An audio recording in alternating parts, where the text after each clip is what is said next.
আসসালামু আলাইকুম, আশা করি সবাই ভালো আছেন। তো আজকে আমরা নিয়ে আসি ওমান ভিসার সর্বশেষ যে আপডেট সেটি নিয়ে। আপনারা জানেন যে বিগত 1 থেকে 1.5 বছর যাবৎ কিন্তু ওমান সরকার বাংলাদেশিদের জন্য সম্পূর্ণ সব ধরনের ভিসা কিন্তু বন্ধ রেখেছে, যার ফলশ্রুতিতে কিন্তু বাংলাদেশে অনেক যারা প্রবাসী ভাইয়েরা ওমান যেতে আগ্রহী তারা কিন্তু ওমানে যেতে পারছে না। কিন্তু বর্তমানে 2025 সালে বাংলাদেশের পররাষ্ট্রমন্ত্রী এবং ওমান পররাষ্ট্রমন্ত্রীর মধ্যে কিছু বৈঠক অনুষ্ঠিত হয় এবং বৈঠকে দুদেশের পররাষ্ট্র মন্ত্রণালয় সিদ্ধান্ত নিয়েছে যে ওমান সরকার বাংলাদেশিদের জন্য আবারও সেই ওয়ার্ক পারমিট কাজের যে ভিসা সেই ভিসাগুলো চালু করবে, কিন্তু কিছু শর্ত সাপেক্ষে।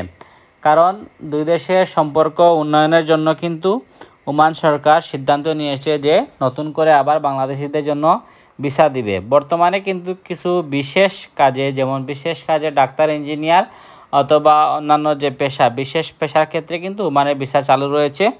এবং শ্রমিকের যে বিষয়টি, প্রবাসীদের যে শ্রমিকের বিষয় লেবার ভিসা, সে লেবার ভিসা কিন্তু আগামী ডিসেম্বর মাসেই সম্ভাবনা বেশি যে চালু হওয়ার। যদি ডিসেম্বরে না হয় তাহলে কিন্তু আপনার জানুয়ারির প্রথম দিকেই অথবা ডিসেম্বরের শেষ দিকেই কিন্তু ওমানের ভিসা চালু করবে বাংলাদেশিদের জন্য।